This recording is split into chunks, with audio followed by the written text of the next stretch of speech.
बात ही जान ला लोग कि जो गठबंधन के लोग हवा चुनाव से पहले ही 6 दिन पहले हार मान लेला।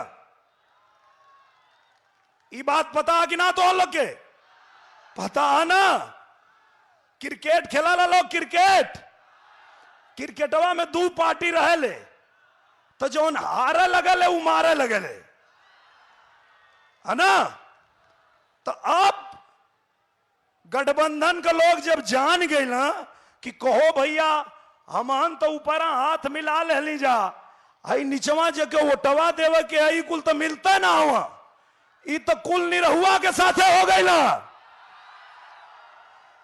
तो घबराए के और जाके कहीं दलित बस्ती में, कहीं चौहान बस्ती में हमला करत हुआ, बंदूक दिखावत हुआ और बंदूक दिखा के कहत हुआ कि आई झंडा उतारा। लेकिन बस एक बात बोलत है, एक बात कुछ ना, एक बात बता दिया कि अब तो हम लोग को गुंडई ना चली।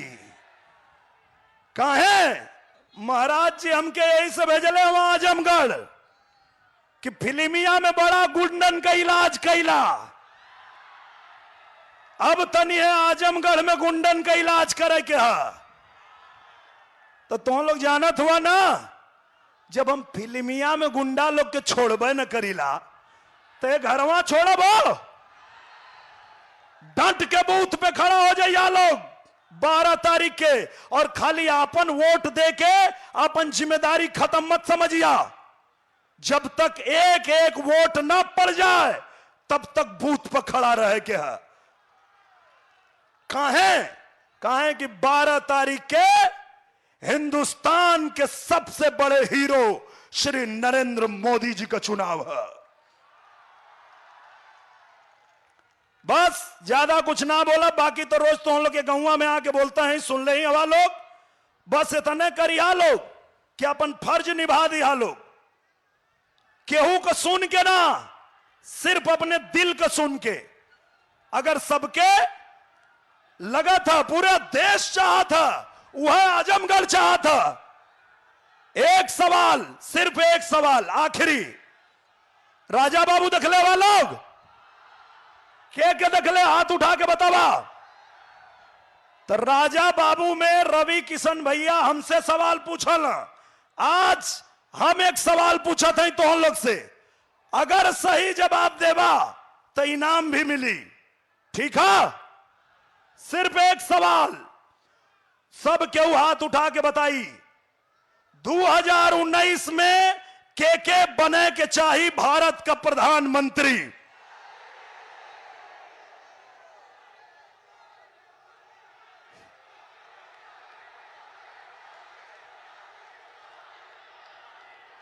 एकदम सही, तो हम लोग का जवाब एकदम सही है, और तो हम लोग के इनाम मिला था ये दुनिया का सबसे बढ़िया प्रधानमंत्री। बहुत बहुत धन्यवाद आप लोगन के, और एक बार फिर से हम महाराज जी का बहुत बहुत धन्यवाद करत हैं। अच्छा गाना, ओके ओके, हाँ, अरे हम तो भुला ही गई, अरे बाप रे बाप।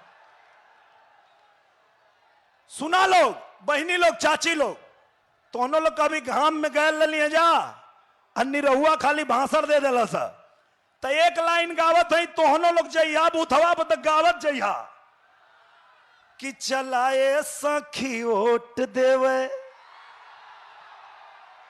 चलाए बहनी वोट देवे, अरे चला हो भैया वोट देवे, कमल निशान पे चलाए बहनी वोट देवे, कमल निशान पे चला हो सखी वोट देवे।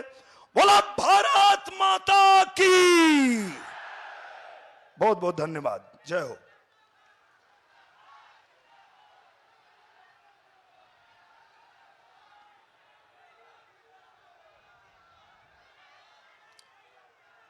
बहुत बहुत धन्यवाद भाई निरहुआ जी, आपके जज्बे से जैसा लगा, जो जज्बा आपके अंदर में देख रहा हूं इस चिलचिलाती धूप में, इस बात का सबूत है कि अब आजमगढ़ के लोग रुकने वाले नहीं हैं, सीधे दिल्ली पहुंचा करके नीलम सोनकर और निरहुआ को ही दम लेने वाले हैं।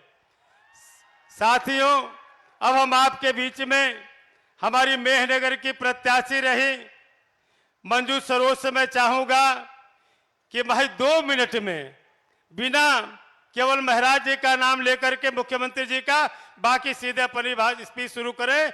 मंजू सरोज जी से मैं चाह रहा हूं कि तुरंत आए और 2 मिनट में अपनी बात को रखें। माननीय मंजू सरोज जी।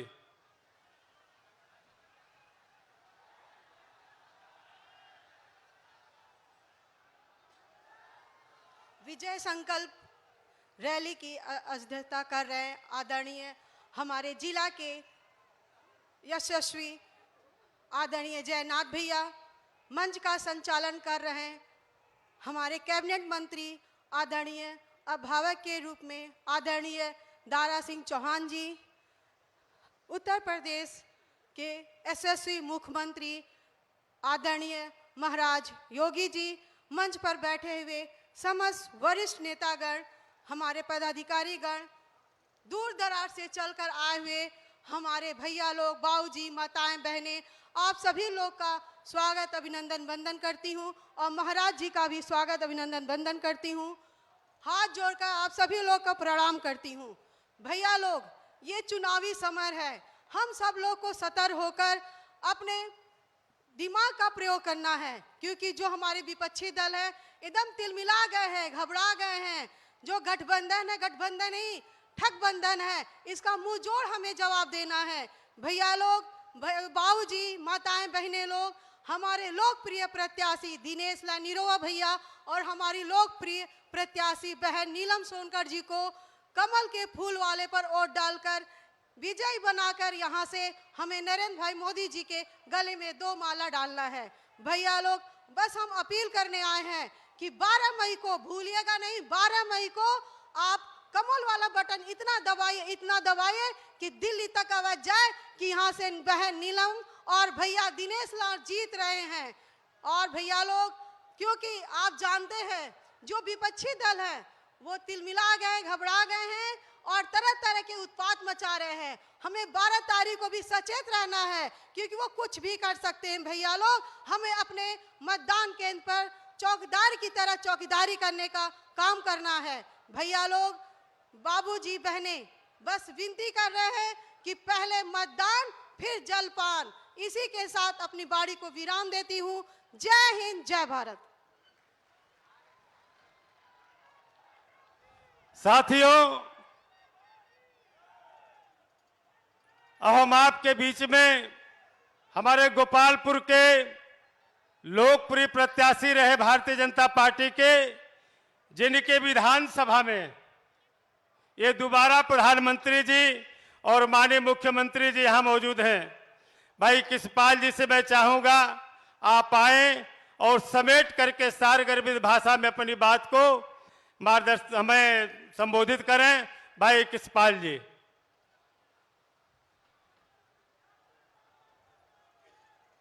आज के इस विजय संकल्प रैली में उपस्थित इस रैली के अध्यक्ष महोदय, उत्तर प्रदेश के यशस्वी मुख्यमंत्री, जिनके मुख्यमंत्री बनने के बाद पूरे प्रदेश में शांति व्यवस्था कायम हुई और अपराधी या तो प्रदेश की सीमा से बाहर चले गए या तो अपने जान की भीख मांगते हुए प्रशासन के साथ सहयोग कर रहे और गिड़गिड़ाने का काम कर रहे। ऐसे यशस्वी मुख्यमंत्री परम पूजनीय आदरणीय योगी आदित्यनाथ जी, मंच पर उपस्थित उत्तर प्रदेश सरकार के लोकप्रिय मंत्री आदरणीय सुरेश राणा जी, उत्तर प्रदेश सरकार के लोकप्रिय मंत्री, अपने छोटे भाई लेकिन पार्टी के बड़े नेता भाई दारा सिंह चौहान जी, मंच पर उपस्थित आजमगढ़ जनपद के लोकप्रिय नेता, विधानसभा सदस्य, विधान परिषद सदस्य आदरणीय जसवंत सिंह जी, विधान परिषद सदस्य भाई विजय पाठक जी, दोनों लोकसभाओं के प्रभारी भाई आदित्य राय जी, डॉक्टर श्याम नारायण सिंह जी, जिले के प्रभारी आदरणीय मार्कंडेय राय जी, विधानसभा चुनाव लड़े भाई देवेंद्र सिंह जी, भाई कृष्ण मुरारी विश्वकर्मा जी, भाई लक्ष्मण मौर्य जी, भाई अखिलेश मिश्र जी, भाई विनोद राय जी और भी मंच पर उपस्थित आज के इस सदर लोकसभा के भारतीय जनता पार्टी की मशाल जिनके हाथ में है, जो नरेंद्र मोदी के दूत बनकर आपके बीच में आए हैं, भोजपुरी सम्राट भाई दिनेश लाल यादव निरहुआ जी और लालगंज की लोकप्रिय सांसद जो एक बार फिर भारतीय जनता पार्टी की मशाल लेके आपके बीच में आई हैं, बहन नीलम सोनकर जी, और मेनगर से चुनाव लड़ी आदरणीय मंजू सरोज जी। इस चुनावी सभा की अध्यक्षता जोश खरोश के साथ जो इस चुनाव का संचालन कर रहे भाई जयनाथ सिंह जी, क्षेत्रीय महामंत्री भाई सहजानंद राय जी, विधायक अरुण यादव जी। ये रैली मंदुरी की ऐतिहासिक धरती पर हो रही है। ये धरती ऐतिहासिक धरती है जहां 1857 से लेकर 1947 तक अनेकों लड़ाइयां लड़ी गई हैं और मंदुरी के लोगों ने अपनी शहादत देने का काम किया है। इस ऐतिहासिक धरती पर, क्रांतिकारी धरती पर परम पूजनीय आदरणीय योगी आदित्यनाथ जी का और आए हुए सभी अतिथियों का आप सबका हार्दिक स्वागत और अभिनंदन करता हूं। मुझे भारतीय जनता पार्टी ने कई बार चुनाव लड़ने का अवसर दिया। 2017 में भी हम सफलता नहीं प्राप्त कर सके।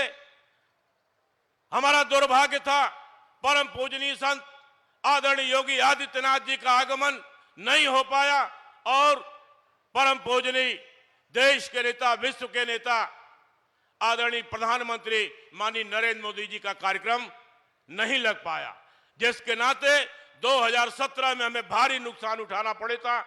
लेकिन हम भाग्यशाली हैं, गोपालपुर विधानसभा के लोग भाग्यशाली हैं, मंदुरी के लोग भाग्यशाली हैं। पिछले 8 महीने पहले आदरणीय नरेंद्र मोदी जी इसी मैदान से, इसी हवाई पट्टी से पूर्वांचल एक्सप्रेस का शिलान्यास किया था और आदरणीय योगी आदित्यनाथ जी भी उस समय उपस्थित थे। और 8 महीने बाद दोबारा फिर आदरणीय योगी आदित्यनाथ जी और माननीय प्रधानमंत्री जी इस मंदुरी की ऐतिहासिक धरती पर जिनका आगमन हुआ है, आप सबकी तरफ से मैं एक बार फिर आदरणीय परम पूजनीय संत योगी आदित्यनाथ जी का और अपने सभी अतिथियों का स्वागत और अभिनंदन करता हूं। मित्रों, ये चुनाव एक चुनौती है और एक अवसर भी है। देश की सारी ताकतें नरेंद्र मोदी का रास्ता रोकना चाहती हैं। जिस तरह से महाभारत काल में अभिमन्यु को घेर करके कौरवों ने वध करने का प्रयास किया था, उसी तरह से एक बार फिर ये सारी विरोधी ताकतें आदरणीय नरेंद्र मोदी का अभिमन्यु की तरह से वध करना चाहती हैं। लेकिन भारतीय जनता पार्टी का कार्यकर्ता, आजमगढ़ का नौजवान, गोपालपुर और आजमगढ़ लालगंज की जनता अब रामायण काल की वीर बजरंगी बन चुकी है। और अगर दुस्साहस करेंगे यह लोग तो आजमगढ़ की जनता बजरंगी बनके इन विरोधियों की लंका को राख करने का काम करेगी, राख करने का काम करेगी। इसलिए मैं निवेदन कर रहा हूं, गुजारिश कर रहा हूं, समय बहुत कम है। आने वाली 12 तारीख को कमल के फूल के सामने वाली बटन दबाएं और अपने दोनों प्रत्याशियों भाई दिनेश लाल यादव निरहुआ और बहन नीलम सोनकर को भारी मतों से विजयी बनाएं। हमें जो नुकसान हुआ है क्योंकि हमारे सांसद प्रमाण पत्र तक लेने यहां नहीं आए, उनके बेटे आए हैं फिर चुनाव लड़ने। अगर इस बार गलती हुई तो इनके बेटे आएंगे चुनाव लड़ने। आजमगढ़ का नौजवान राजनीति भी नहीं कर पाएगा।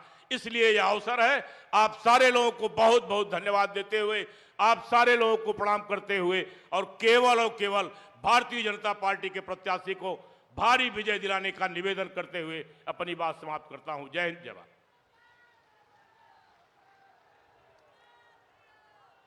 बहुत बहुत धन्यवाद माननीय कृष्णपाल जी। साथियों, समझ गए होंगे आप कि हमारे आखिरी वक्ता थे भाई कृष्णपाल जी। और हमारे बीच में इस प्रदेश के यशस्वी मुख्यमंत्री कर्मयोगी योगी आदित्यनाथ जी, जिनके नेतृत्व में, आदरणीय मोदी और योगी जी के नेतृत्व में जिस तरीके से प्रदेश आगे बढ़ रहा है, अभी रुकने वाला नहीं है। जो जज्बा आपने दिखाया है माननीय मुख्यमंत्री जी के नेतृत्व में, ये संकेत देता है कि आजमगढ़ की दोनों सीट माननीय मुख्यमंत्री जी के दिशा निर्देश में दिल्ली भेज करके दम लेंगे माननीय मुख्यमंत्री जी।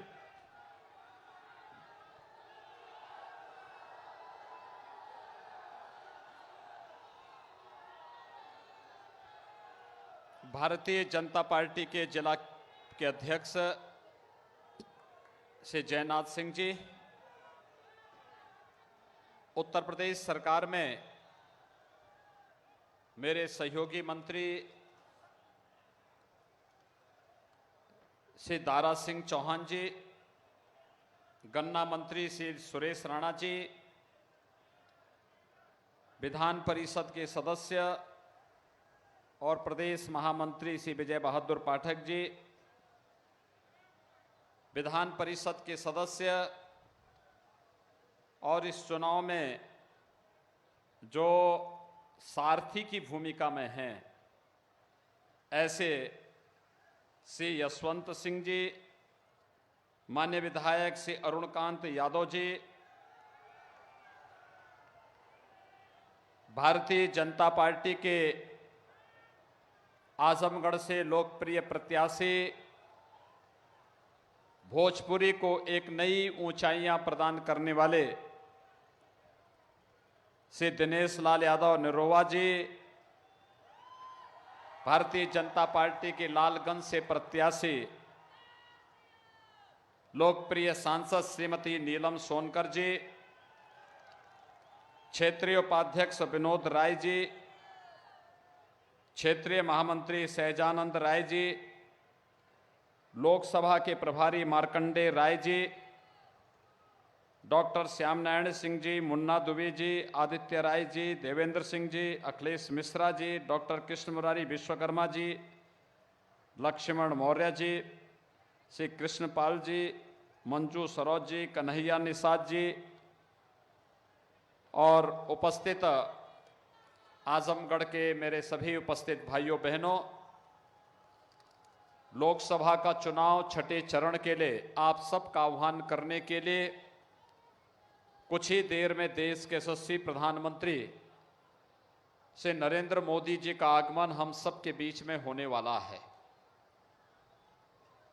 हम सब जानते हैं आजमगढ़ अपनी बहादुरी के लिए, अपने शौर्य और पराक्रम के लिए, साहित्यिक जगत में की गई सेवाओं के लिए सदैव विख्यात रहा है। लेकिन भाइयों बहनों, आजमगढ़ के सामने पिछली सरकारों ने पहचान का एक संकट खड़ा किया और पहचान के संकट से उभारने के लिए ही मुझे आपके बीच में आना पड़ रहा है, बार बार मुझे आना पड़ा है।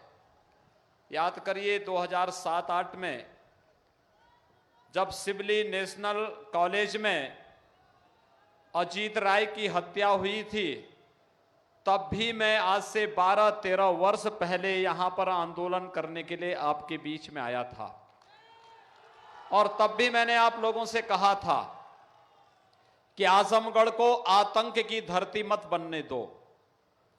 आजमगढ़ अपनी साहित्य, अपनी कला और अपनी समृद्ध परंपरा के लिए देश और दुनिया में जाना जाए। जहां हम एक और पोल्ट्री उद्योग के रूप में आजमगढ़ की पहचान को आजमगढ़ के साहित्यकारों के माध्यम से, आजमगढ़ के युवाओं की ऊर्जा के माध्यम से देश और दुनिया के सामने प्रस्तुत करना चाहते हैं, वहीं दूसरी ओर कांग्रेस हो, सपा हो, बसपा हो, इन सभी दलों ने आपको केवल वोट बैंक के रूप में इस्तेमाल करके आजमगढ़ को आतंक की भूमि के रूप में प्रस्तुत करने का कुत्सित प्रयास किया। और उसका परिणाम क्या था?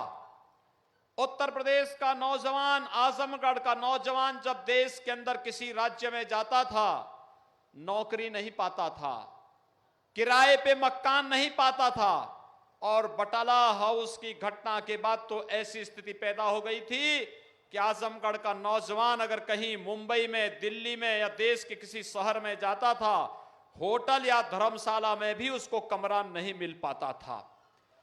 यह स्थिति पैदा की किसने? जो लोग आपको अपमानित करने के साथ साथ आजमगढ़ के नौजवानों के सामने पहचान का संकट खड़ा किए, वही लोग आज आपके सामने रहनुमा बन करके फिर आपको जाति, क्षेत्र और भाषा के आधार पर बांटने के लिए फिर आ गए हैं। भाइयों बहनों, आप याद करिए, हमारी सरकार आई थी, हमने पहला काम किया, लघु और सीमांत किसानों के कर्ज को माफ करने का काम किया। हमने दूसरा कार्य किया, जितने अवैध बूचड़खाने थे, एक झटके में सभी अवैध बूचड़खाने हमने प्रदेश में बंद करवा दिए। हमने तीसरा काम किया, बहन बेटियों की इज्जत के साथ खिलवाड़ करने वाले सौदों के खिलाफ एंटी रोमियो स्क्वाड का गठन किया। हमने चौथा कार्य किया कि सपा बसपा की सरकार में राजनीतिक संरक्षण में जिन लोगों ने सरकारी जमीनों पर कब्जा किया था, उन जमीनों को कब्जों से मुक्त करके हमने पूरे प्रदेश के अंदर एंटी भूमाफिया टास्क फोर्स का गठन किया। हमने छुड़ाई गई जमीनों पर गौशालाएं बनाई, विश्वविद्यालय बनाने जा रहे हैं, मेडिकल कॉलेज बनाए जा रहे हैं, पॉलिटेक्निक डिग्री कॉलेज बनाए जा रहे हैं, और बची हुई भूमि पर गरीबों को हम लोगों ने वितरित करने का कार्य बची हुई भूमि का भी किया। हमारी सरकार आई, हमने पांचवा कार्य किया। आजकल आप देख रहे होंगे, गेहूं की फसल पैदा हुई है। 2 वर्ष पहले किसानों को 1 कुंटल गेहूं का दाम 900 से 1000 रुपया नहीं मिल पाता था। आज आप जाइए, किसी भी क्रय केंद्र में जाएंगे, क्रय केंद्र में गेहूं लेकर के जाएंगे तो भाइयों बहनों, गेहूं क्रय होगा, पर्ची मिलेगी और 48 घंटे के अंदर 1860 रुपए आपके खाते में पहुंच जाएगा। किसानों के लिए उनकी उपज का 1.5 गुना से अधिक दाम देने की कार्रवाई हमारी सरकार ने आने के बाद प्रारंभ किया। गन्ना किसानों के गन्ना मूल्य का बकाया भुगतान करने के साथ साथ सपा बसपा की सरकार में जो चीनी मिलें बंद हो गई थी, या जिन चीनी मिलों को इन्होंने बेच दिया था, उन चीनी मिलों को फिर से प्रारंभ करने की कार्रवाई हमारी सरकार ने की, और यह भी तय किया कि चीनी मिलों को बेचने वाले लोगों को भी जेल के अंदर भेजने की कार्रवाई होगी। भाइयों बहनों, हमारी सरकार ने छठा कदम उठाया। पूरे प्रदेश में एक ही बात कही, प्रदेश की सुरक्षा पर, प्रदेश की 23 करोड़ जनता की सुरक्षा के लिए जो खतरा बनेंगे, कानून को जो अपने हाथों में लेगा, उसको हमने साफ संदेश दिया कि याद रखना, कानून को हाथ में लोगे तो या तो जेल जाना पड़ेगा या फिर राम नाम सत्य है की ही यात्रा निकलेगी, तीसरी कोई और गति नहीं हो पाएगी। यह स्पष्ट संदेश है प्रदेश का, और यही कारण है, यह संदेश का परिणाम आज देश के अंदर है। प्रयागराज में कुंभ ऐतिहासिक रूप से मनाया जाता है, पूरी भव्यता, पूरी दिव्यता के साथ मनाया जाता है। पूरे देश के अंदर आज एक ही लहर है और भाइयों बहनों एक ही नारा गूंज रहा है। मुझे देश के अंदर पूरब में, पश्चिम में, उत्तर में, दक्षिण में, महिला, पुरुष, बुजुर्ग, नौजवान जो भी मिला, चारों ओर एक ही नारे की गूंज है, और वह गूंज है फिर एक बार, फिर एक बार, फिर एक बार मोदी सरकार की। ये मोदी सरकार 2014 में मोदी जी के नाम पर देश ने वोट दिया था, लेकिन भाइयों बहनों 2019 में मोदी जी का नाम भी है, मोदी जी का काम भी है। मुझे एक बात बताइए, कल यहां एक बबुआ आए थे और कहते थे कि उत्तर प्रदेश की बाबा की सरकार ने आतंकवादियों और गुंडों को मार के भगा दिया। क्या ये गलत किया है क्या? आप सरकार की कार्रवाई से प्रसन्न हैं? तो फिर बबुआ को क्यों बुरा लग रहा है? बबुआ को बाबा की सरकार के द्वारा की गई कार्रवाई को बुरा लगता है, और उनको मालूम है कि मैं नहीं, 23 मई को जब एक बार फिर मोदी सरकार आएगी तो यही बात बुआ भी बोलेगी। बुआ भी क्या बोलेगी कि बबुआ तो गुंडों का सरताज है, और तब पता लग जाएगा कि बबुआ गुंडों की पैरवी क्यों कर रहा था। समझ गए ना? समझ गए? क्या बोलेगी बुआ कि बबुआ गुंडों का सरताज है, और गुंडों का सरताज होने के नाते इसीलिए गुंडों की पैरवी कर रहा था कि गुंडों को मारो मत, आतंकवादियों को मारो मत, क्योंकि ये तो समाजवादी पार्टी के लिए धनादोहन करते हैं, ये तो समाजवादी पार्टी के कैरियर हैं। और भाइयों बहनों, ऐसे ही कैरियर को ठीक करने के लिए हम लोगों ने प्रदेश की कानून व्यवस्था को दुरुस्त किया है। ऐसे ही लोगों को दुरुस्त करने के लिए हम लोग प्रदेश के अंदर कानून की राज की बात करते हैं, और यही कारण है कि आज प्रदेश के अंदर पर्व और त्योहार शांतिपूर्ण ढंग से मनाए जा रहे हैं। यही कारण है प्रदेश के अंदर जो लोग किराना और कंदला से पलायन करते थे वे व्यापारी वापस आ रहे हैं, और यही कारण है कि आज उत्तर प्रदेश में व्यापक निवेश हो रहा है। याद करिए, आज से 8 महीने पहले हम लोग आए थे, आदरणीय प्रधानमंत्री जी आए थे यहीं पर, और पूर्वांचल एक्सप्रेस वे का शिलान्यास किया था। शिलान्यास करने के बाद आप आश्चर्य करेंगे कि पूर्वांचल एक्सप्रेस वे के शिलान्यास के समय हम लोगों ने, उस समय भी मैंने कहा था कि पूर्वांचल एक्सप्रेस वे जो 340 किलोमीटर लंबा है, इसकी पहले टेंडर की कार्रवाई समाजवादी पार्टी की सरकार के समय से अखिलेश यादव पूरा कर चुके थे, लेकिन दिसंबर 2016 में इन्होंने टेंडर किया था। जब मई 2017 तक कार्य प्रारंभ नहीं हुआ तो मैंने विभाग को बुलाया, मैंने कहा भी कार्य क्यों प्रारंभ नहीं हो रहा है? उन्होंने कहा साहब कार्य हो कहां, अभी तो जमीन ही नहीं है। मैंने कहा बिना जमीन के टेंडर कैसे हो गया? उन्होंने कहा यह जल्दीबाजी में समाजवादी पार्टी की सरकार ने किया है, तो मैंने टेंडर कैंसिल कराया। कैंसिल करने के बाद फिर जमीन खरीदने की प्रक्रिया प्रारंभ की। मई 2018 में हम लोगों ने 96% जमीन ली, और जमीन लेने के बाद फिर हम लोगों ने उस स्तर पर कार्रवाई प्रारंभ की। जुलाई 2018 में प्रधानमंत्री जी ने शिलान्यास किया। जब समाजवादी पार्टी के अखिलेश यादव की सरकार ने टेंडर किया था, भाइयों बहनों, उस समय पूर्वांचल एक्सप्रेसवे 340 किलोमीटर लंबा, 1-10 मीटर चौड़ा था, और इसकी लागत थी 15,200 करोड़ रुपया। नोट करिए, 15,200 करोड़ रुपया। हमारी सरकार ने इसकी चौड़ाई 110 से बढ़ाकर के 120 मीटर की, और जब हमने टेंडर किया तो इसकी कीमत कितनी आई 2 साल के बाद? 11,800 करोड़। यानी 3,400 करोड़ रुपए बबुआ एक ही झटके में प्रदेश में डकैती डालने का कार्य कर रहा था।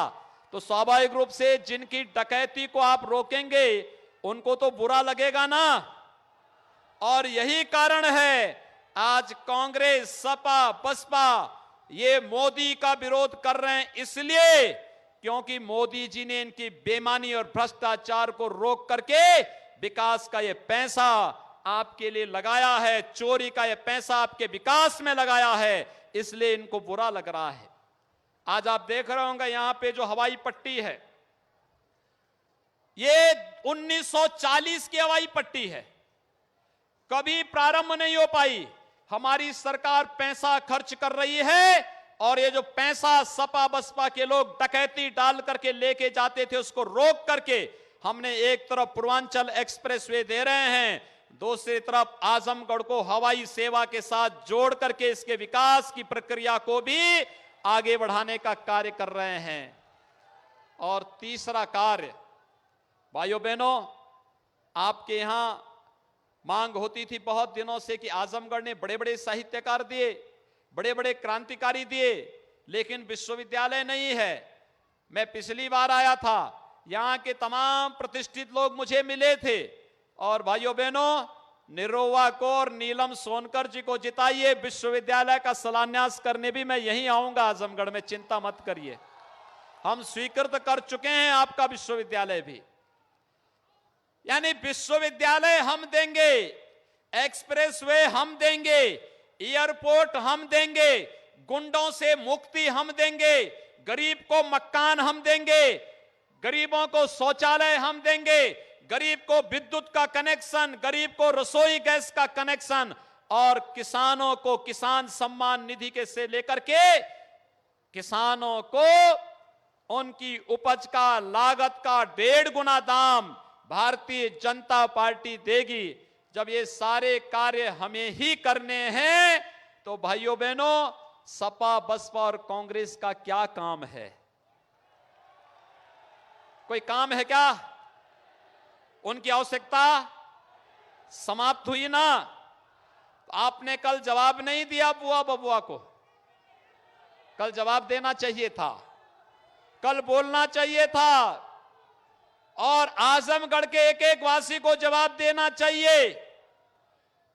एक तरफ गुंडों का सरताज आपके आजमगढ़ में चुनाव लड़ने आ रहा है और दूसरी तरफ हमारे भोजपुरी का सरताज दिनेश लाल यादव यहां आजमगढ़ में चुनाव लड़ने आ रहा है। अब आपको तय करना है किसको चुनाव जिताना है,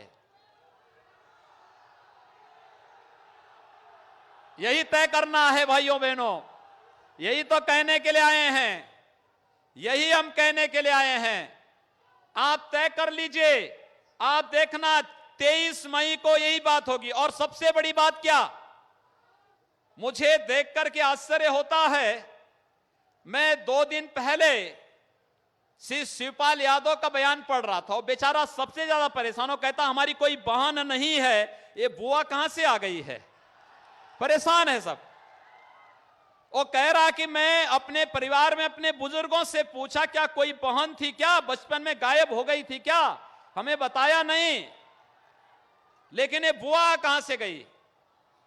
ये चुनाव में बन रहे नए नए रिश्ते, ये रिश्ते भाइयों बहनों क्या साबित करते हैं? ये रिश्ते वास्तविक जीवन के रिश्ते नहीं हैं, ये रिश्ते तो बेईमानी और भ्रष्टाचार को बढ़ावा देने वाले रिश्ते हैं, ये रिश्ते अराजकता को बढ़ावा देने वाले रिश्ते हैं, ये रिश्ते आपकी सुरक्षा पे सेंध लगाने वाले रिश्ते हैं।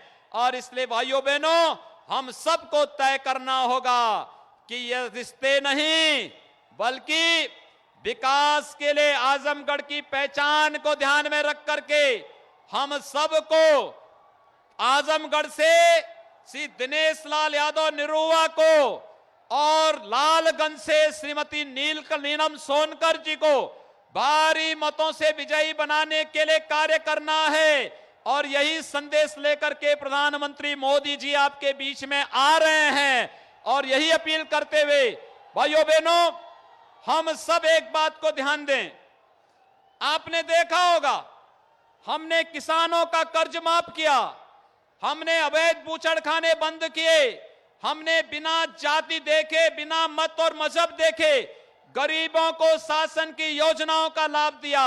लेकिन जब समाजवादी पार्टी की सरकार आई थी तो समाजवादी पार्टी की सरकार ने क्या किया था? भाइयों बहनों, समाजवादी पार्टी की सरकार ने कार्य किया था आतंकवादियों के मुकदमों को वापस लेने की कुत्सित चेष्टा। क्या आपको स्वीकार्य है? अपनी सुरक्षा के साथ किसी प्रकार का खिलवाड़ आपको पसंद है? अगर आपको पसंद नहीं तो मैं आपसे यही अपील करूंगा, हम सब 12 मई को, जब मोदी जी ने जाति देख के मकान नहीं दिया, मोदी जी ने जाति देखकर विद्युत का कनेक्शन नहीं दिया, मोदी जी ने जाति देख करके रसोई गैस का कनेक्शन नहीं दिया, मोदी जी ने जाति देख करके गरीबों को शासन की सभी सुविधाएं दी, तो वोट भी तो बिना जाति देख करके आपको देना चाहिए ना। सहमत हैं? आप सब सहमत हैं? कमल चुनाव चिन्ह पर सब लोग वोट देंगे, वोट दिलवाएंगे, मेरे साथ बोलेंगे भारत माता की, भारत माता की, भारत माता की।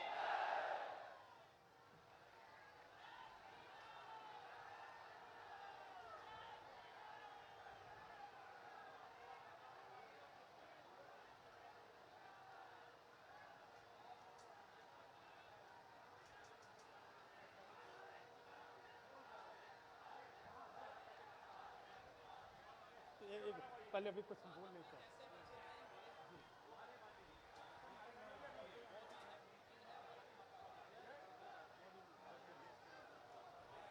साथियों, ये सौभाग्य की बात है कि जिस दुनिया के शक्तिशाली नेता के बारे में आप सोच रहे थे, आपके बीच में हेलीकॉप्टर उतर गया है। और आप लोगों से मेरा अनुरोध है कि जितने लोग साथियों, जितने लोग हमारे अगल बगल हैं, आप यहां मैदान में आ जाएं। चूंकि मैं पहले ही कह चुका हूं कि जो धूप में साये का तरफदार बनेगा, अब वही इस कबीले का सरदार बनेगा। तो जितने लोग हमारे हैं, अब मोदी है तो मुमकिन है हमारे बीच पहुंचने वाले हैं। इसलिए साथियों नारा लगाते हैं, भारत माता की, भारत माता की, नरेंद्र मोदी जिंदाबाद, नरेंद्र मोदी जिंदाबाद, नरेंद्र मोदी जिंदाबाद। अब वह नेता जिसके लिए आप गांव गांव नारा लगा रहे हैं, ये निरहुआ जी लगवाते हैं गांव गांव में पहुंच के कि मोदी है तो मुमकिन है। आप जानते हैं ना, ये दुनिया का शक्तिशाली नेता मोदी जी हमारे बीच में मौजूद है। इसलिए मेरी आप लोगों से अपील है कि साथियों, जो जज्बा आपने दिखाया है, जो इतिहास रचने वाले हैं, 12 मई को आना, जब मोदी जी मंच पे जब पहुंचने के बाद इतनी जोरदार ताली से आप स्वागत करेंगे कि मोदी जी को पता चल जाएगा कि आजमगढ़ के लोग और मोदी योगी जी के नेतृत्व में रुकने वाले नहीं है, दिल्ली भेज करके ही दम लेने वाले हैं। इसलिए साथियों, अब अपने लोकप्रिय प्रत्याशी भाई निरहुआ जी को तो गांव गांव आपने सुना ही। मैं समझता हूं कि आप लोग फिर चाह रहे हैं कि एक बार भाई निरहुआ जी, जो हमारी माटी का लाल है, हम गरीब माँ के कोख से पैदा होकर के इस भोजपुरी भाषा को दुनिया में स्थापित करने का जो संकल्प लिया है, एक बार मैं अपील करना चाहता हूं अपने भोजपुरी कलाकार जिन्होंने प्रण ले लिया है कि भोजपुरी के दुनिया में हम स्थापित करके दम लेंगे। आप आए और एक भोजपुरी के गीत से हमारे दर्शक हैं, इनका प्रोत्साहन, इनका उत्साह वर्धन करें। भाई दिनेश लाल यादव निरहुआ जी।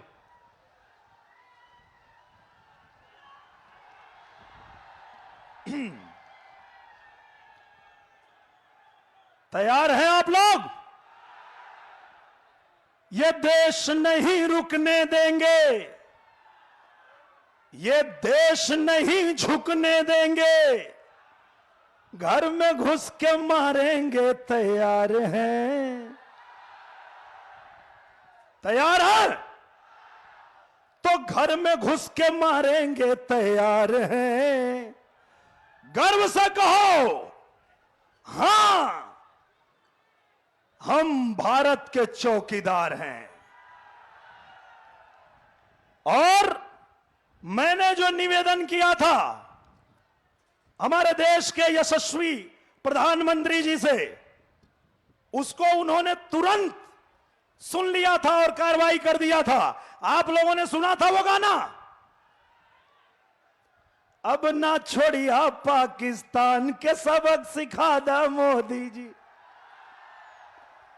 सिखा दा मोदी जी, सबक सिखा दा मोदी जी। तिरंगा तिरंगा लाहौर में अब चल के तू फहरा दा मोदी जी। सूतल जबले शेर रहे तबले गीदड़ ललकारे, और लाखों गीदड़ भागे ले जब शेर झपट्टा मारे। तो पाकिस्तान के अब वो करे औकात बता दा मोदी जी, अब ना छोड़िया पाकिस्तान के सबक सिखा दा मोदी जी।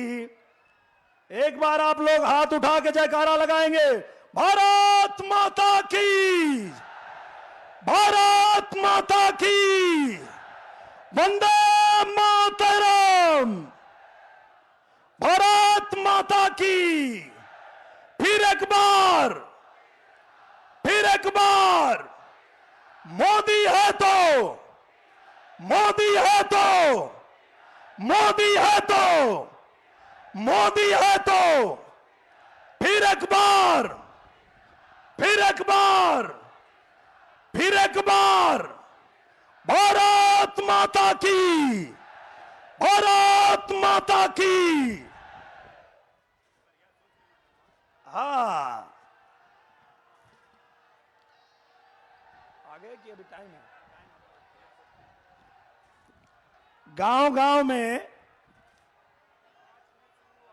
गांव-गांव में हम आजकल एगो और गाना सुनावत हैं, जहां जाते हैं वहां कि करिया सोच के मत दनवा आजमगढ़ के लोग, आजमगढ़ के लोग, सुनला पूरे देश के लोग। और अगर गलती कैला लोग तो देशवा बेच दी है बेईमानवा, सुना देश के लोग। भैया हो, ई गठबंधन काहे खातिर बनौले हवा लोग? एक ईमानदार प्रधानमंत्री के रोके खातिर के। जौने दिन ए देश के प्रधानमंत्री श्री नरेंद्र मोदी जी बनला, वह दिनवा कह देला कि न लूटब न लूटे। बस अब इन लोग के पेट में बाई न धले। ई कैसन प्रधानमंत्री, न लूटत बाणे न लूटे देत बाणे। तो ई कुल आपस में ठगबंधन बना लेला कि लूटे के तो एक साथे मिल के और ईमानदार प्रधानमंत्री को रोकल जा।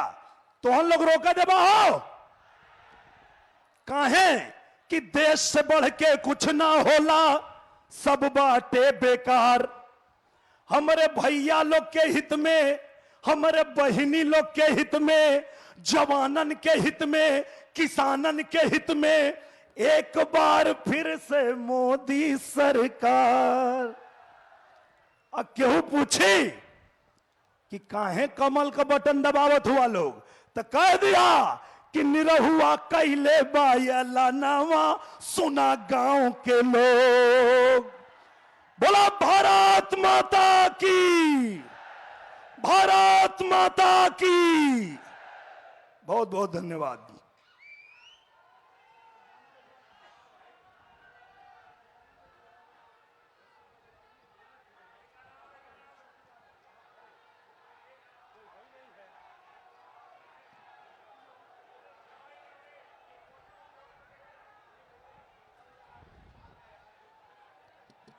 अच्छा सुनिए, आप सभी लोग सुनिए।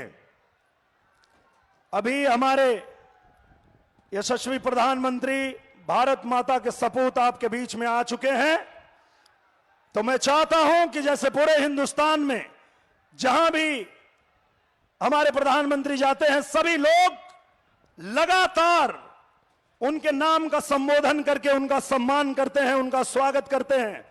तो आजमगढ़ भी तैयार है। तो आप लोग एक साथ लगातार तब तक मोदी मोदी के नारे लगाएंगे जब तक हमारे प्रधानमंत्री मंच पे पहुंचते हैं।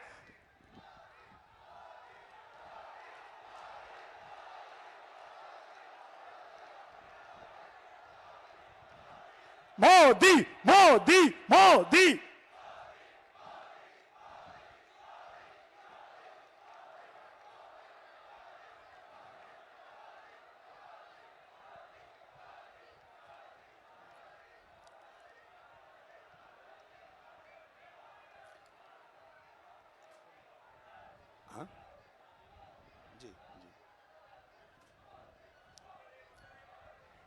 भारत के खुशियों के मददगार हैं और अब भारत की खुशियों के मददगार हैं। मोदी जी भारत के चौकीदार हैं। दुश्मनों के खातिर ये तलवार है। दुश्मनों के खातिर ये तलवार है। मोदी जी भारत के चौकीदार हैं। ये देश नहीं रुकने देंगे, ये देश नहीं झुकने देंगे। घर में घुस के मारेंगे तैयार हैं। आजमगढ़ दोनों लोग तैयार हुआ? अरे तो एक बार हथवा उठा के बतावा।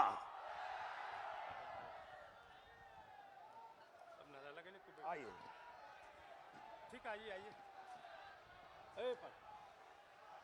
मोदी मोदी मोदी मोदी मोदी।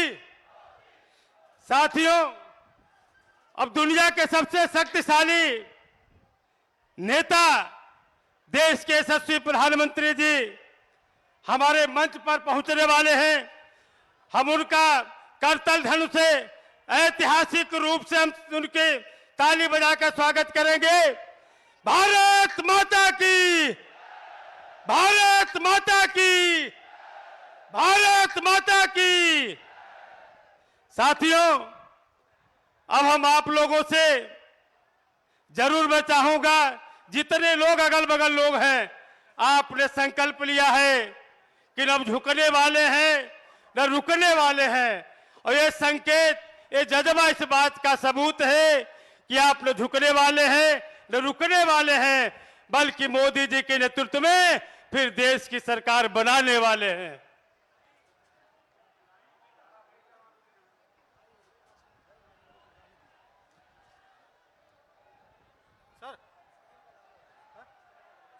सुना लोग है भैया, 12 तारीख के कौन चुनाव है पता है ना? तो हम लोग के प्रधानमंत्री का चुनाव है। और हमान के कैसन प्रधानमंत्री चाहिए? माता बहन लोग, दोनों लोग एक बार बोला लोग हथवा उठा के। एक तरफ हमारे देश के यशस्वी प्रधानमंत्री जी हैं श्री नरेंद्र मोदी जी। जिस दिन प्रधानमंत्री बने उन्होंने कहा पाकिस्तान तू है तो हमारा भाई, लेकिन एक बात याद रखना, भाई बनकर मिलोगे तुम तो तुमको गले लगा लेंगे। भाई बनकर मिलोगे तुम तो तुमको गले लगा लेंगे, और आंख उठाकर देखोगे तो ईंट से ईंट बजा देंगे। हमारे प्रधानमंत्री जी ने कहा, क्या करते हो तुम? साथ में आजादी मिली थी हमें, 1 दिन पहले आजाद हुए थे तुम। क्या सिखाते हो अपने बच्चों को? तुम शिविर लगाकर शिक्षा देते चोर उचक के लुच्चों को।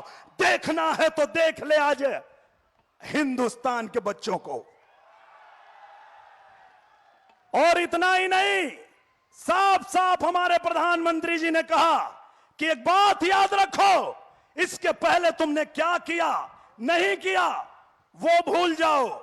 अब इस देश के प्रधानमंत्री श्री नरेंद्र मोदी हैं, तो याद रखना, तुम रोक लो अपनी गुर्ग मंडली, तुम रोक लो अपनी गुर्ग मंडली, वरना दुर्ग जला देंगे। सैनिक हिंदुस्तान के तुमको नानी याद दिला देंगे। याद करो, तुम्हें नहीं समझ में आता तो याद कर लो। याद करो, तुम 65 में घुसपैठी बनकर आए थे और कश्मीर हड़पने के सपना में अपना जान गंवाए थे। तो एक बार फिर से जब ये देश तैयार है कि फिर से इस देश के प्रधानमंत्री श्री नरेंद्र मोदी जी बनेंगे, तो अब एक बात तो बनती है, पूरे आजमगढ़ के तरफ से आप लोग चैलेंज देंगे? हाथ उठा के बताइए। अब खैर नहीं तेरी पाकिस्तान, अब खैर नहीं तेरी पाकिस्तान, तू भाई काम से गया, अब घूस के मारेगा हिंदुस्तान। अगर गलती किया तुमने तो हमने बता दिया है, हमारे यशस्वी प्रधानमंत्री जी ने बता दिया है कि अब घूस के मारेगा हिंदुस्तान, तू भाई काम से गया। आप लोग सभी लोग अब कुछ ही पल में मंच पे पहुंच रहे हैं। यशस्वी प्रधानमंत्री जी एक बार नारा लगाएंगे आप लोग, भारत माता की, भारत माता की, भारत माता की, भारत माता की। मोदी मोदी मोदी मोदी मोदी मोदी मोदी है तो मुमकिन है।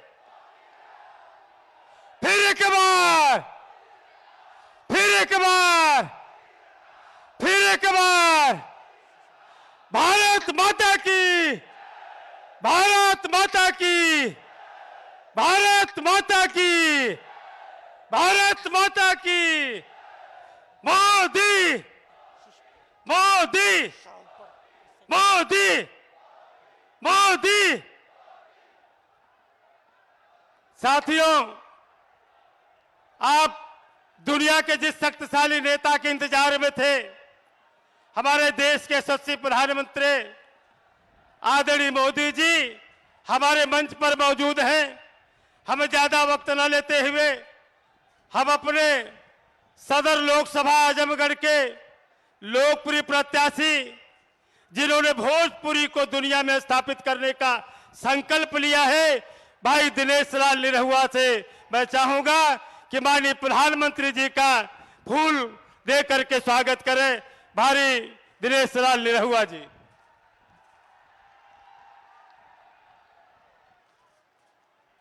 अब हम लालगंज की लोकप्रिय प्रत्याशी श्रीमती नीलम सोनकर जी से चाहेंगे कि स्वागत करें। साथियों, अब हम वक्त न जाया करते हुए अपने प्रदेश के, आज इस देश के दुनिया के शक्तिशाली नेता, इस देश के यशस्वी प्रधानमंत्री के मार्गदर्शन में जिस नेता ने इस देश के सबसे बड़े प्रदेश यूपी को त्वरित और सतत विकास के लिए पूरे तन मन से लगे हैं, जिनके नेतृत्व में आज प्रदेश बढ़ रहा है, हम ऐसे यशस्वी मुख्यमंत्री आदरणीय कर्मयोगी योगी आदित्यनाथ जी को चाहते हैं आप प्रधानमंत्री का स्वागत कर हमें आशीर्वचन दें। भाइयों बहनों, देश के यशस्वी प्रधानमंत्री आदरणीय मोदी जी का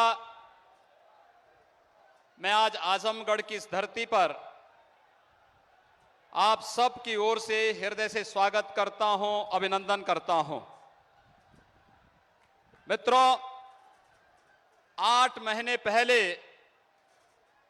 आदरणीय प्रधानमंत्री जी इसी आजमगढ़ में और इसी भूमि पर पूर्वांचल एक्सप्रेस वे का शिलान्यास करने के लिए आए थे। पहली बार आजमगढ़ और पूर्वी उत्तर प्रदेश की लाइफलाइन बन रही पूर्वांचल एक्सप्रेस वे के शिलान्यास के बाद पूरे देश के अंदर विकास के मामले में 5 वर्ष के दौरान जो अभूतपूर्व कार्य हुआ है, वैश्विक स्तर पर भारत का सम्मान बढ़ाने का हो, देश की आंतरिक और बाह्य सुरक्षा को सुदृढ़ता प्रदान करते हुए हर एक नागरिक के जीवन में बिना भेदभाव के योजनाओं का लाभ प्रदान करना हो, हर गरीब को मकान, हर गरीब को शौचालय, किसान को लागत से अधिक दाम देने का मामला हो, या फिर इस देश के अंदर प्रत्येक नागरिक को योजनाओं से पूरी तरह आच्छादित करने का हो, प्रधानमंत्री मोदी जी के यशस्वी नेतृत्व में 5 वर्ष के दौरान जो कार्य हुआ है, जो लोग भारत का विकास नहीं चाहते वे लोग आज मोदी जी का विरोध कर रहे हैं, जो लोग भारत को सुरक्षित नहीं चाहते वे लोग आज मोदी जी का विरोध कर रहे हैं।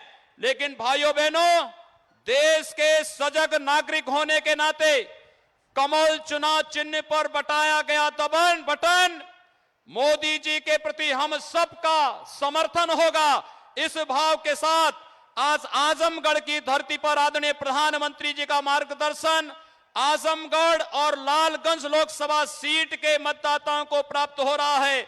मैं आदरणीय प्रधानमंत्री और देश के यशस्वी नेता आदरणीय मोदी जी को सादर आमंत्रित करता हूं कि वे आजमगढ़ जनपद के इस महान जनता को अपना योग्य मार्गदर्शन प्रदान करने की कृपा करें। आदरणीय प्रधानमंत्री मोदी जी।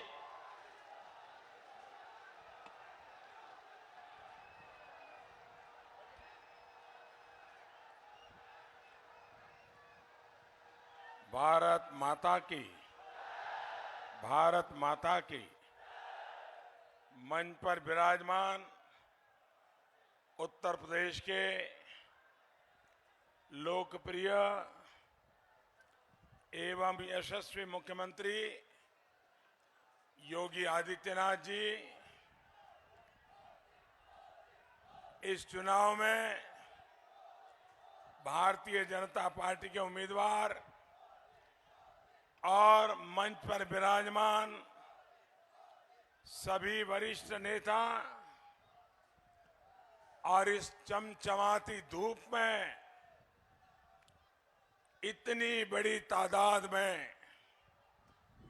हमें आशीर्वाद देने के लिए आए हुए मेरे प्यारे भाइयों और बहनों,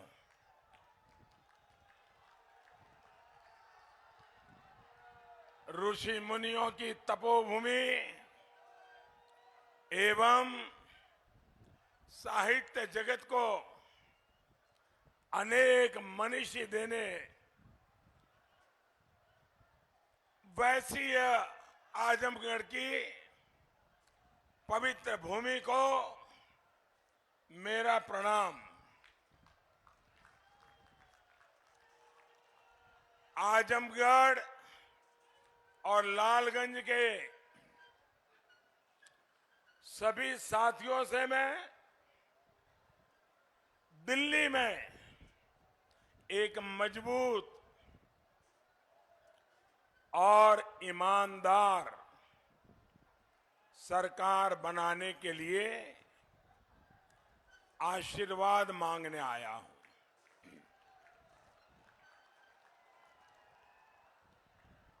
5 चरणों के चुनाव के बाद आप सभी ये देख रहे हैं कि कैसे देश ने आपके इस सेवक को अपना भरपूर समर्थन दिया है। हिंदुस्तान के जिस कोने में मैं गया हूं, ऐसा ही जन सैलाब, ऐसा ही उत्साह। फिर एक बार ये बात हिंदुस्तान के हर कोने में, हर गांव में, हर गली में, हर घर का मंत्र बन गया है। लेकिन जो लोग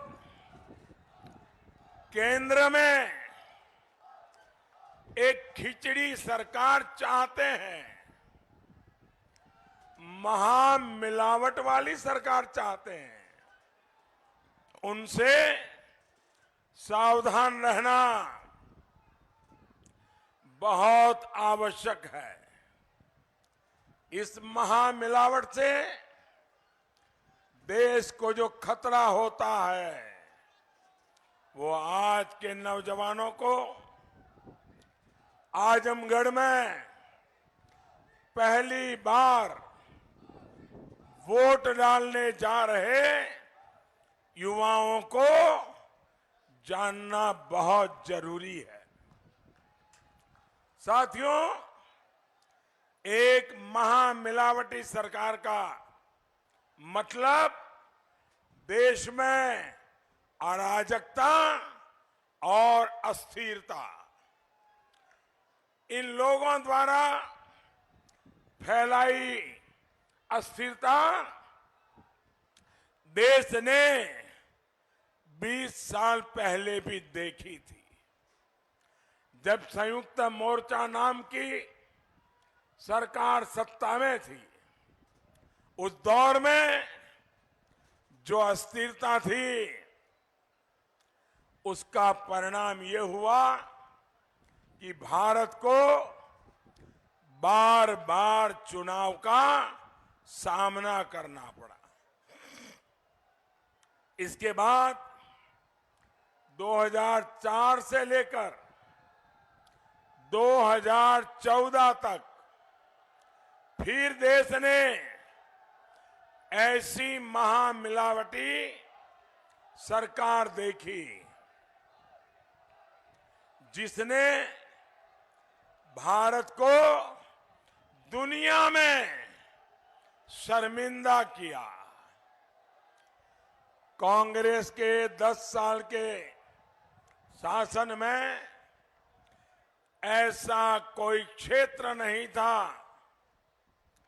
जहां घोटाले और घपले नहीं हुए।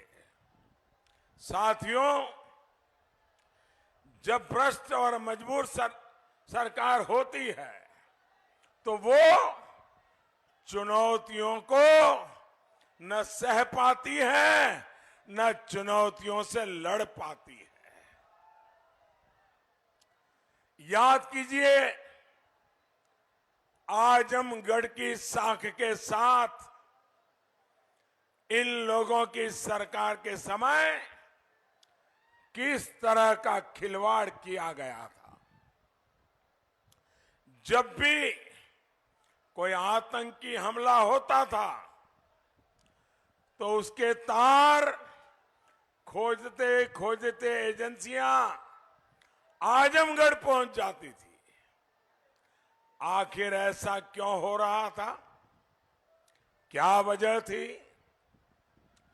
भाइयों और बहनों, यहां जो सपा और बसपा के नेता थे, जो दिल्ली में सरकार थी, वो सिर्फ वोट के लिए आतंक के मददगारों को पनाह दे रहे थे। कार्रवाई के समय पर आतंकियों का भी जात, पात, पंथ, संप्रदाय वही देखा जाता था और उसी के तराजू पर तोला जाता था। बहनों और भाइयों, वोट बैंक की राजनीति करने वालों ने, जातीय समीकरण की राजनीति करने वालों ने, इस महामिलावट वालों ने देश को खतरे में डाल दिया था। इन्हीं लोगों ने पाकिस्तान को भारत पर हावी होने का मौका दिया। अब आप सोचिए, 2014 के बाद आजमगढ़ का नाम, क्या कारण है कि आतंकियों से नहीं जुड़ता है? और 2014 के पहले क्या कारण था कि आतंकियों के साथ आजमगढ़ का नाम जुड़ जाता था? 2014 के बाद देश के बड़े शहरों में बम धमाकों पर लगाम कैसे लग गई? आतंकी सिर्फ जम्मू कश्मीर और सीमा के छोटे से हिस्सों तक सिमट क्यों गए? साथियों, ऐसा इसलिए हुआ है क्योंकि हमारी सरकार ने आतंक के खिलाफ देश हित को सर्वोपरि रखते हुए कार्रवाई की है। हमने पाकिस्तान में घुस करके आतंकियों पर प्रहार किया है।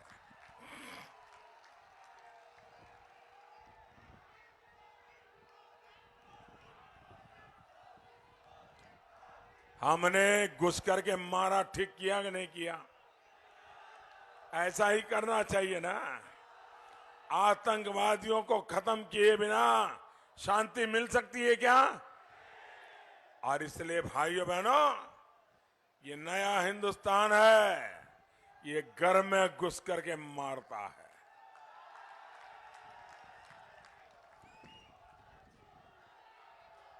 कभी हमारे साथ दुनिया खड़ी होने में झिझकती थी।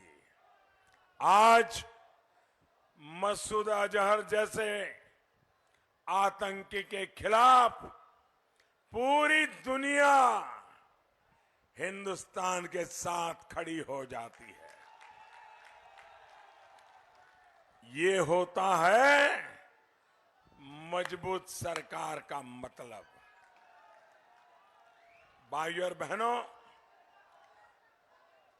जब मजबूर सरकार होती है, जातिवादी सरकारें होती हैं,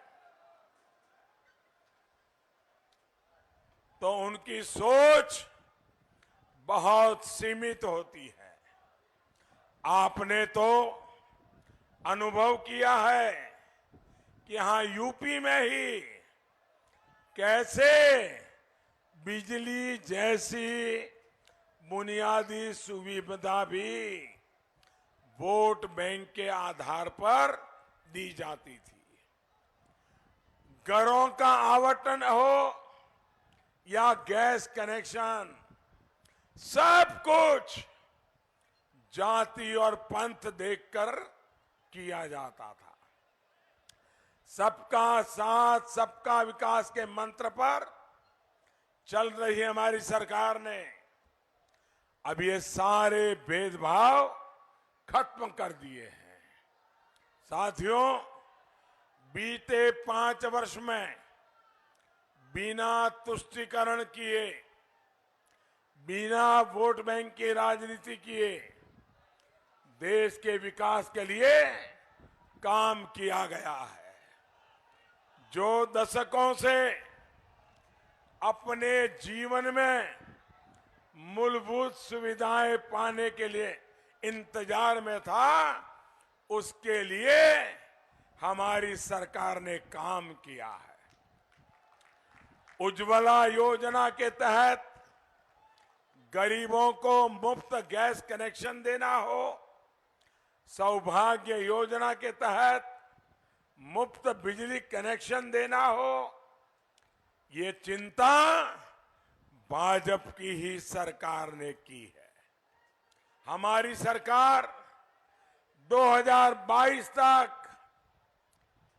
देश के हर गरीब परिवार को अपना पक्का घर देने के संकल्प पर काम कर रही है।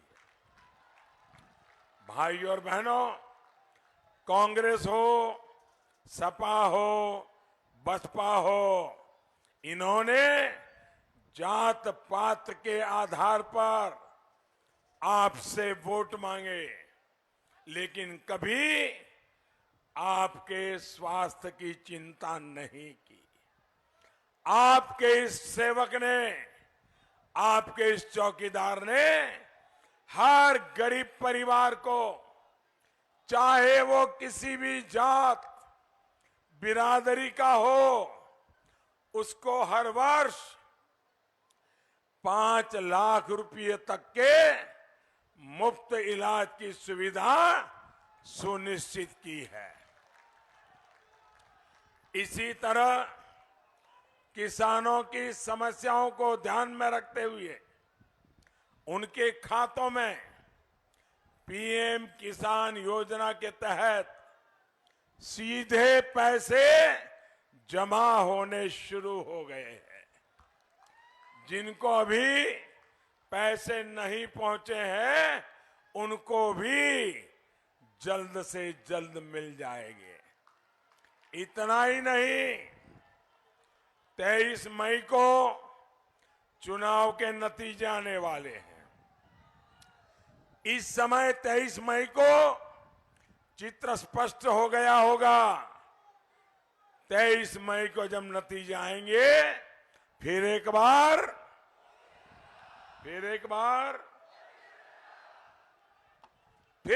जब मोदी सरकार आएगी, तब यूपी के सभी किसान परिवारों को कोई भी प्रकार के बंधन के बिना ये सारी सुविधाएं, मदद मिलना शुरू हो जाएगा।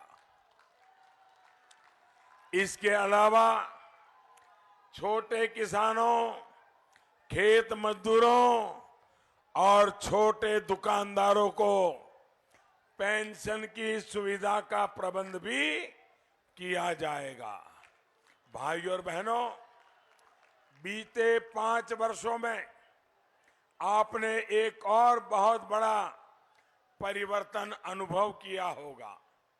हमारी भोजपुरी भाषा और संस्कृति की दुनिया भर में बहुत पहचान बनी है।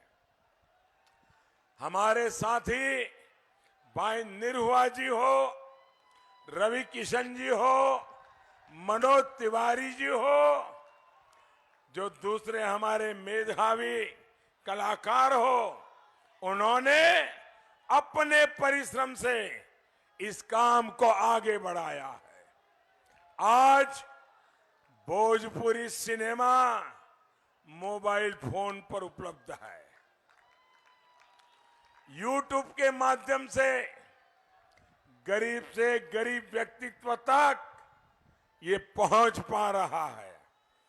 इसका कारण है कि आज स्मार्टफोन बहुत सस्ते हुए हैं, क्योंकि आज देश में ही मोबाइल फोन बन रहे हैं। इसी तरह आज मोबाइल का इंटरनेट डेटा पूरी दुनिया में अगर कहीं सबसे सस्ता है तो हमारे हिंदुस्तान में है। साथियों, ये काम पहले भी हो सकता था, लेकिन पहले जो सपा बसपा के सहयोग से केंद्र में महामिलावटी सरकार चल रही थी, वो घोटाले करने में व्यस्त थी। उसने 2G घोटाला किया, तभी उसके राज में फोन करना और मोबाइल फोन का उपयोग करना आम आदमी के बस का रोग नहीं था, बहुत महंगा था। लेकिन आज आप हमारे निरहुआ बाबू के गाने भी आपके मोबाइल फोन पर सुन पा रहे हैं और सेल्फी भी ले पा रहे हैं। यही एक ईमानदार और पारदर्शी मजबूत सरकार का लाभ होता है। देश के विकास के लिए, देश की सुरक्षा के लिए आपको केंद्र में फिर एक मजबूत सरकार बनानी है। कमल पर पड़ा आपका हर वोट मोदी के खाते में आएगा। भाइयों बहनों, ऐसी चमचमाती धूप में आप इतनी बड़ी संख्या में हम सबको आशीर्वाद देने के लिए आए, मैं आपका हृदय से आभार व्यक्त करता हूं। भाइयों बहनों, आप एक काम करेंगे, आप एक काम करेंगे, दोनों हाथ ऊपर करके बताएंगे करेंगे, अपना बूथ मजबूत बनाएंगे, घर घर जाएंगे, मतदाताओं को मिलेंगे, मतदाताओं को समझाएंगे, भाजपा को जिताएंगे, कमल के फूल पे वोट करवाएंगे, फिर एक बार मजबूत सरकार बनाएंगे, देश मजबूत बनाने का काम शुरू करेंगे। भाइयों बहनों, आपका यह उत्साह और उमंग आजमगढ़ में भी कमल खिलाने वाला है, लालगंज में भी कमल खिलाने वाला है। दोनों मुट्ठी बंद करके मेरे साथ बोलिए, भारत माता की, भारत माता की, भारत माता की। बहुत बहुत धन्यवाद। अरे सुने का जमाना,